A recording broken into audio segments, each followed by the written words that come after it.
फखर जमान फखरे पाकिस्तान ने kiwi bowling को तहस नहस कर दिया। 402 रन का हदफ हासिल करने के लिए धुआंधार इनिंग्स, गेंद को आसमान का तारा बना दिया। 81 गेंदों पर 11 छक्कों और 8 चौकों की मदद से 126 रन बना डाले। रन की बारिश के बाद आसमान से भी बारिश हुई, खेल रुक गया, मगर फखर जमान की धुआंधार इनिंग्स के सबब पाकिस्तान डकवर्थ लुइस मेथड के तहत 21 रन से जीत गया। फखर जमान ने कप्तान बाबर के साथ 194 रन की पार्टनरशिप बनाई। कप्तान बाबर ने 63 गेंदों पर 66 रन बनाए, 6 चौके और 2 छक्के लगाए। जब मैच खत्म किया गया तो पाकिस्तान ने 25.3 ओवर्स में 1 विकेट के नुकसान पर 200 रन बना रखे थे।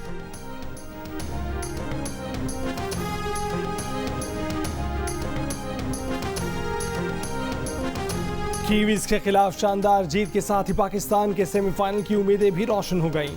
पाकिस्तान को अपना आखिरी मैच लाजमी जीतना है, लेकिन उससे पहले न्यूजीलैंड और श्रीलंका का मैच है। 9 नवंबर को श्रीलंका जीते या फिर बारिश के बायस मैच खत्म हो जाए और दोनों टीमों को एक पॉइंट भी मिल जाए, तब भी पाकिस्तान को फायदा होगा। इसके बाद पाकिस्तान 11 नवंबर को आखिरी मैच में इंग्लैंड को शिकस्त देकर सेमीफाइनल में पहुंच सकता है। लेकिन अगर न्यूजीलैंड ने श्रीलंका को हरा दिया तो फिर पाकिस्तान को सेमीफाइनल में पहुंचने के लिए इंग्लैंड के खिलाफ जीत के साथ मखसूस रन रेट भी हासिल करना होगा, जिसका फैसला न्यूजीलैंड की जीत के मार्जिन से तय पाएगा। भारत और जनूबी अफ्रीका की टीमें सेमीफाइनल में पहुंच चुकी हैं। पाकिस्तान पॉइंट्स टेबल पर 5वें नंबर पर है। 6ठे नंबर पर मौजूद अफगानिस्तान भी अब तक सेमीफाइनल की रेस में शामिल है।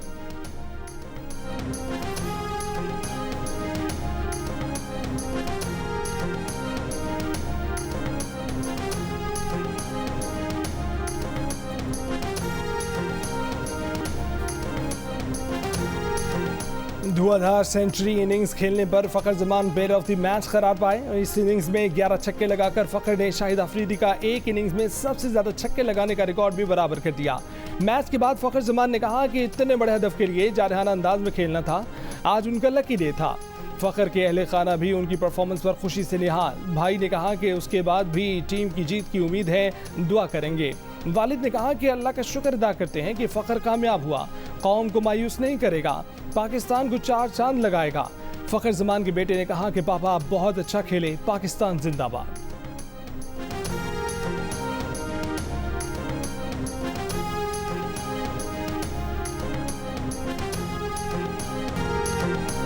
सोचा भी न था कि 400 रन बनाकर हारेंगे। न्यूजीलैंड के कप्तान केन विलियमसन का फखर जमान और कप्तान बाबर आजम को खिराज तहसीन। कहा कि पाकिस्तानी टॉप ऑर्डर ने जिस तरह बैटिंग की वो 400 रन का हदफ भी हासिल कर जाते। पाकिस्तानी कप्तान बाबर आजम बोले कि हमें एक अच्छी पार्टनरशिप की जरूरत थी। फखर जमान ने शानदार बैटिंग का मुजाहरा किया, हमने अपना 100% देने की कोशिश की।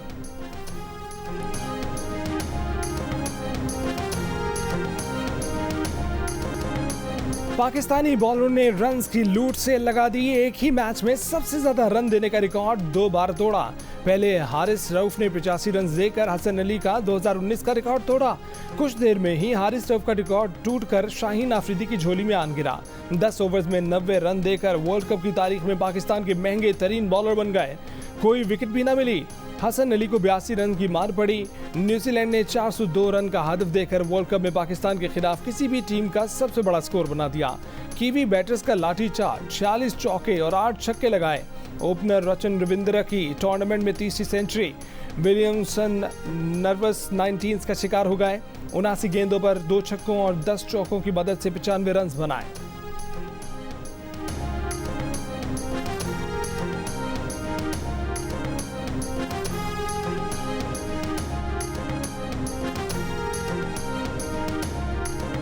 PAF ट्रेनिंग बेस मियांवाली में दहशतगर्दों का हमला नाकाम बना दिया गया। तमाम 9 दहशतगर्द मारे गए। क्लेंस ऑपरेशन मुकम्मल कर दिया गया। हमले में PAF के फंक्शनल ऑपरेशनल असासों में से किसी को नुकसान नहीं पहुंचा। 3 ग्राउंड किए गए। नॉन ऑपरेशनल तैयारों को मामूली नुकसान पहुंचा। ISPR के मुताबिक ऑपरेशन का फौरी और पेशा वराना इख्तिताम हम दुश्मनों के लिए याद दहानी है कि पाकिस्तान की मुसल्लह अफवाज चौकस रहती हैं, किसी भी खतरे से वतन का दिफा करने की पूरी सलाहियत रखती हैं। एयरबेस पर नाकाम हमले के बाद मुल्हिका इलाकों में किसी भी मुमकिन खतरे के पेश नज़र क्लियरेंस ऑपरेशन किया गया।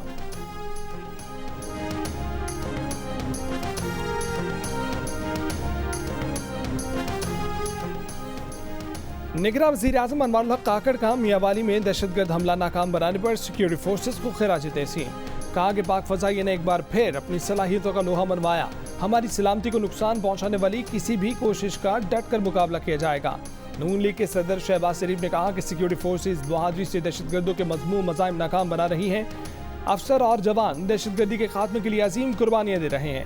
Chairman Pakistan Peoples Party Bilawal Bhutto Zardari ने कहा कि बचे कुछ दहशतगर्द अपने मजमूम मज़ाइम से कौम के हौसले पस्त नहीं कर सकते। दहशतगर्दी के मुकम्मल खात्मे के लिए इंतहा पसंदी, नफरत और तकसीम की आइडियोलॉजी को ख़त्म करना होगा। आसिफ जरदारी बोले कि पाक फौज के बहादुर जवानों ने जान पर खेलकर दहशतगर्दों का मंसूबा खाक में मिला दिया। अवाम दहशतगर्दी के खात्मे के लिए पाक फौज के शाना बशाना खड़े हैं।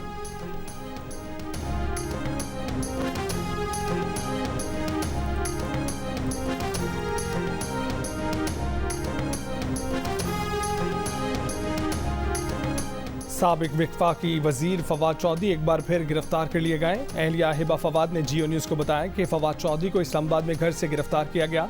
पुलिस ज़राए के मुताबिक फवाद चौधरी को थाना पारा में 20 अगस्त को दर्ज FIR के तहत गिरफ्तार किया गया। उन पर PTI की रैली निकालने और सड़कें ब्लॉक करने का इल्ज़ाम है।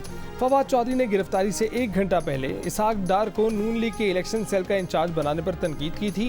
कहा था कि नून लीग में आगे आने के लिए शरीफ खानदान से ताल्लुक़ होना ज़रूरी है, इसीलिए शाहिद खान और मिफ्ता नून लीग छोड़ चुके हैं।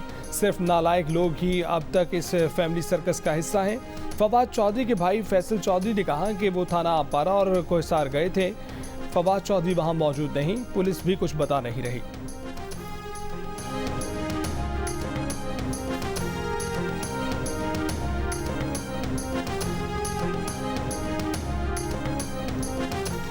इस्लामाबाद की अदालत का PTI के रहनुमा और साबिक स्पीकर कौमी असम्बली असद कैसर को जुडिशल लॉकअप में रखने का हुक्म अडयाला जेल मुंतकिल कर दिया गया। अदालत की एंटी करप्शन के KP पुलिस को कानूनी कार्रवाई मुकम्मल करने की हिदायत। खैबर पख्तूनख्वा पुलिस के आने तक जुडिशल रिमांड पर जेल भेजने की इस्तदा मंजूर। अदालत में PTI के वकील ने कहा कि कल इलेक्शन का ऐलान होते ही असद कैसर को गिरफ्तार कर लिया गया, डिस्चार्ज किया जाए। असद कैसर की हिफाजती जमानत भी दायर कर रहे हैं। अदालत ने कहा कि जुडिशल मजिस्ट्रेट की अदालत असद कैसर की जमानत नहीं दे सकती, कुछ दिन का वक्त दे देते हैं। मुलजिम की मुंतकली में कुछ वक्त भी दरकार होता है। असद कैसर को पुलिस और एंटी करप्शन एहलकारों ने गुज़िश्ता रोज इस्लामाबाद बनीगाला में उनके घर से गिरफ्तार किया था। उन पर गज्जू खान मेडिकल कॉलेज सवाबी के फंड्स में खुर्द बुर्द का इल्ज़ाम है।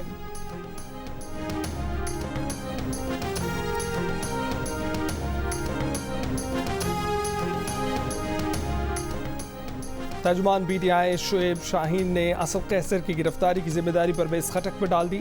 जियो न्यूज़ के प्रोग्राम ने पाकिस्तान में शोएब शाहीन ने कहा कि उन्हें असद कैसर ने खुद परवेज़ खटक के किरदार से मुतल्लिक बताया था। असद कैसर ने परवेज़ खटक के एक हरीफ को PTI में शामिल करवाया, इसलिए असद कैसर की मालूमात के मुताबिक परवेज़ खटक का गिरफ्तारी में किरदार है। आइन ना हमारी हिफाजत कर सका, न पाकिस्तान और जमहूरियत की। हुक्मरानों ऐवान खाली कर दो, मुल्क के वारिस मुल्क को संभालने आ रहे हैं। Convener MQM Pakistan doctor Khalid मकबूल सिद्दीकी का कराची में जलसे से खिताब। कहा कि कराची का ये हाल करने वालों का दिमाग ठीक ना किया गया तो कुछ ठीक नहीं होगा। मुस्तफ़ा कमाल ने कहा कि कराची के ब्रेन ट्यूमर का इलाज MQM के पास है। MQM पानी, सीवरेज और दीगर मसाइल आज भी हल कर सकती हैं। फारूक सत्तार बोले कि कराची में ज़बरदस्ती मेयर मुसल्लत किया गया, जमहूरियत की आड़ में आमरीत कायम की गई। मैं ये पार्टी लाइनी में अपनी ज़ाती राय दे देता हूँ। मेरे नज़दीक तो उनका जो आइनी मुद्दत वैसे भी पूरी हो चुकी है। ये ज़्यादा ग्रेसफुल होगा कि इस टाइप के 2 दिन जो वाक़यात हुए हैं उसकी रोशनी में खुद ही वो रिज़ाइन कर दें, क्योंकि आइन ये कहता है कि जब तक नया प्रेसिडेंट इलेक्ट नहीं होगा पुराने जारी रखेंगे। 18वीं तरमीम कई जो तरमीम उनमें से एक है। तो मैं समझता हूँ कि उनके लिए ऑनरेबल होगा कि वो इस तरह के रिमार्क्स की वजह से खुद रिज़ाइन कर दें और चेयरमैन जो सेनेट है वो एक्टिंग प्रेसिडेंट बन जाएंगे। और ये पहली दफ़ा नहीं होगा, माजी में चेयरमैन सेनेट बहुत वसीम सजाद सब थे, कई और थे जो बहुत देर तक चेयरमैन और एक्टिंग प्रेसिडेंट रहे। सुप्रीम कोर्ट से 2 मरतबा आइन शिकने के मुर्तकब करार दिए जाने के बाद सदर आरिफ अलवी को इखलाकी जुर्रत का मुजाहरा करते हुए मुस्ताफ़ी हो जाना चाहिए। नून लीग के इसहाक डार का मुतालबा। तफसीली इंटरव्यू देखें इतवार की रात 10:05 पर प्रोग्राम जिरगा में सलीम साफ़ी के साथ, सिर्फ जियो न्यूज़ पर।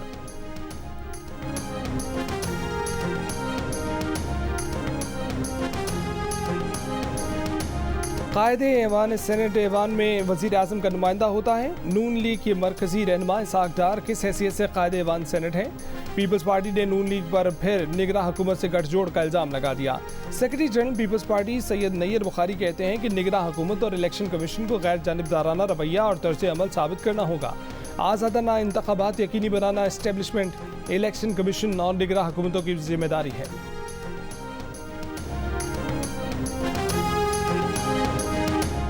अमीर जमात इस्लामी सिराजुल हक ने कहा है कि दो खानदानों की पार्टियों को बार बार ड्राई क्लीन करके इक़्तिदार पर बिठाया गया। कारकुन कौम को हुक्मरां पार्टियों के करतूतों से आगाह करें। बोले मुनसिफाना इलेक्शन के लिए लेवल प्लेइंग फील्ड ज़रूरी है। जमात इस्लामी का इलेक्शन में रिवायती सियासी अशाफिया से मुकाबला होगा।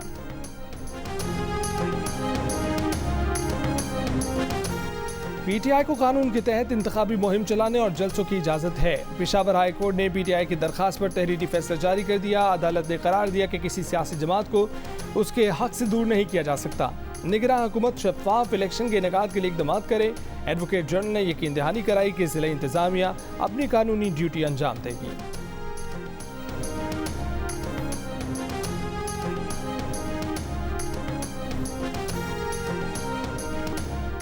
IMF का नए टैक्स दहिंदगान को टैक्स नेट में लाने का मुतालबा। FBR और IMF मुज़ाकरात की अंदरूनी कहानी सामने आ गई। ज़राए के मुताबिक FBR ने IMF वफ्द को बताया कि रवां साल मजीद 12 लाख से ज़ायद नए अफराद को टैक्स नेट में लाया जा चुका है।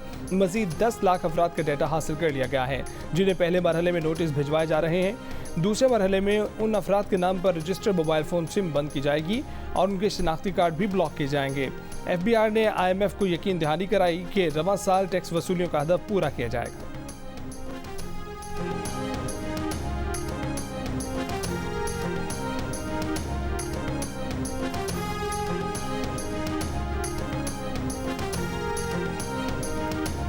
मुल्क भर में गैर कानूनी मुकीम गैर मुल्कियों की मुल्क बदरी का ऑपरेशन जारी।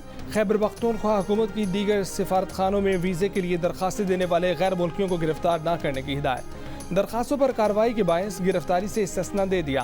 कोयटा और चमन बॉर्डर से मुल्हिका इलाकों में अफगान बाशिंदों की सहूलत के लिए ट्रांजिट कैंप कायम। 24 घंटे में 9000 गैर मुल्की तोरखम के रास्ते वतन वापस लौट गए। अफगान कमिश्नरेट के मुताबिक 1 अक्टूबर से अब तक 1,56,000 अफगान शहरी अफगानिस्तान आ चुके हैं।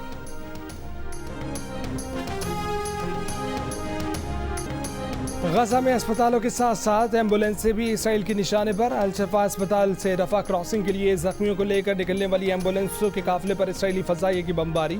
15 फ़लस्तीनी शहीद। अल नसर चिल्ड्रन अस्पताल पर भी बम बरसा दिए गए। स्कूल पर बमबारी में बच्चों समेत 12 फ़लस्तीनी शहीद हो गए। स्कूल में हज़ारों फ़लस्तीनी पनाह लिए हुए हैं। अक़वाम मुत्तहिदा के सेक्रेटरी जनरल एंटोनियो गुतेरेस ने एम्बुलेंसों पर हमले को हौलनाक करार दे दिया। इसराइल ने दावा किया है कि एम्बुलेंसों में जख्मी नहीं हमास के कारकुन थे। हमास के सरबराह इस्माइल हनिया के घर पर भी ड्रोन हमला। गुज़िश्ता रात से अब तक के हमलों में 100 से ज़ायद फ़लस्तीनी शहीद हो चुके। 7 अक्टूबर से शहीद फ़लस्तीनियों की तादाद 9400 तक पहुँच गई। 25,000 से ज़ायद जख्मी।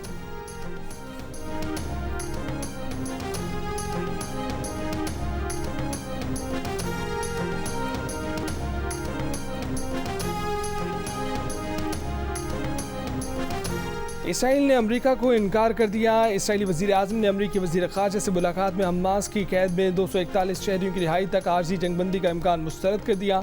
अमेरिकी वज़ीर ख़ारजा एंटनी ब्लिंकन की तेल अवीव में इसराइली वज़ीर आज़म से मुलाकात। यरगमालियों की रिहाई और गजा की महसूर आबादी में इमदाद की तकसीम के लिए जंगबंदी पर गुफ्तगू। उर्दन में अरब ममालिक के वज़ीर ख़ारजा की गोल मेज़ कॉन्फ्रेंस। अमेरिकी वज़ीर ख़ारजा एंटनी ब्लिंकन भी शरीक हुए।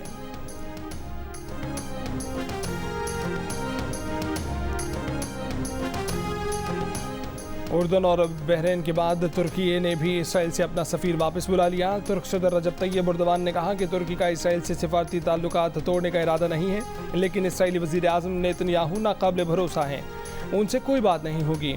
इसराइल ने अपने शहरियों को अरब मुल्कों का सफ़र करने से रोक दिया। इसराइली वज़ारत ख़ारजा ने कहा कि दुनिया भर में इसराइल मुखालिफ जज्बात में शदीद इजाफा हुआ है। इसराइली शहरी यूरोप और अमेरिका में फ़लस्तीन की हिमायत में होने वाली रैलियों से दूर रहें। इसराइली सिफारत खानों, एयरलाइंस, दफातर और कम्युनिटी सेंटर्स के करीब मुजाहरों का अंदेशा है।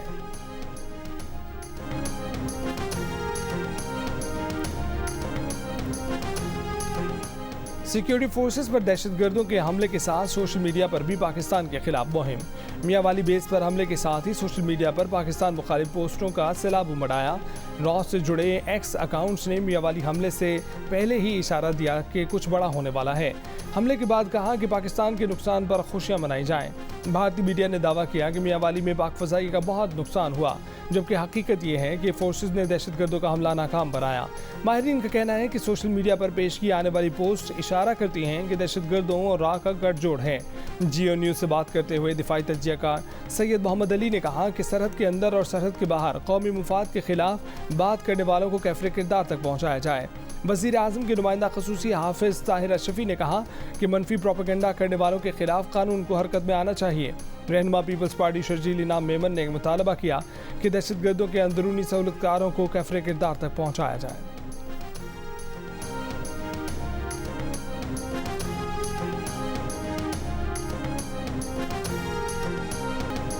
चेयरमैन पीटीआई का नया पाकिस्तान टोपी ड्रामा था। चेयरमैन पीटीआई डिक्टेटर हैं, मुल्क में सदारती निज़ाम लाना चाहते हैं। तहरीक इंसाफ पार्लियामेंटेरियंस के सरबराह परवेज़ खटक का दावा। मालाकन में पार्टी में शमूलियती तकरीब से खिताब करते हुए कहा कि चेयरमैन पीटीआई का साथ निज़ाम बदलने के लिए दिया, मगर तमाम नारे झूठे थे। चेयरमैन पीटीआई तमाम मुल्की पार्टियों और लीडरों से नफरत करते थे। चेयरमैन पीटीआई अपने अलावा किसी को नहीं मानते।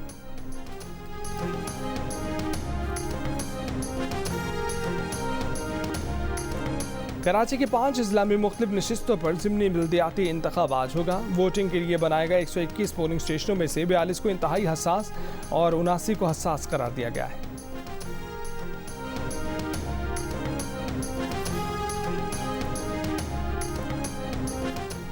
ज़का अशरफ की सरबराही में कायम पीसीबी मैनेजमेंट कमेटी की मुद्दत में 3 माह की तौसीक कर दी गई। नोटिफिकेशन जारी।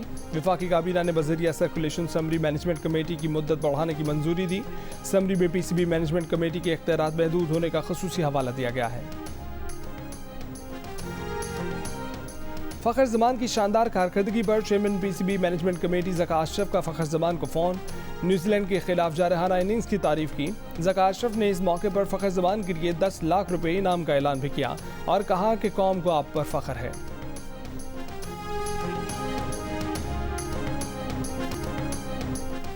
श्रीलंका, नेदरलैंड्स, बांग्लादेश के बाद इंग्लैंड भी वर्ल्ड कप की दौड़ से बाहर। अहम मुकाबले में ऑस्ट्रेलिया ने इंग्लैंड को 33 रन से शिकस्त दे दी।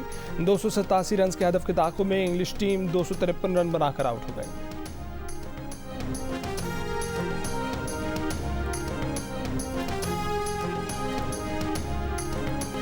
गजा में इसराइली बमबारी के खिलाफ दुनिया भर में एहतजाजी मुजाहरे। बरतानिया में सैकड़ों लोगों का लंदन के पिकाडली सर्कस पर धरना।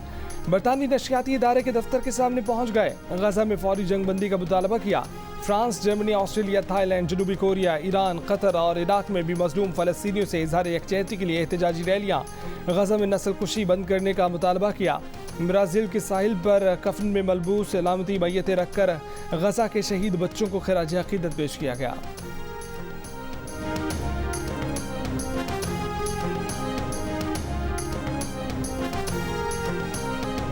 और इस्लामाबाद में लिटरेचर फेस्टिवल का दूसरा दिन इफ्तिखार आरिफ ने फ़लस्तीनी बच्चों के लिए अरबी शायर के आशार तर्जुमे के साथ पेश किए तो हाज़रीन दिल थाम कर रह गए।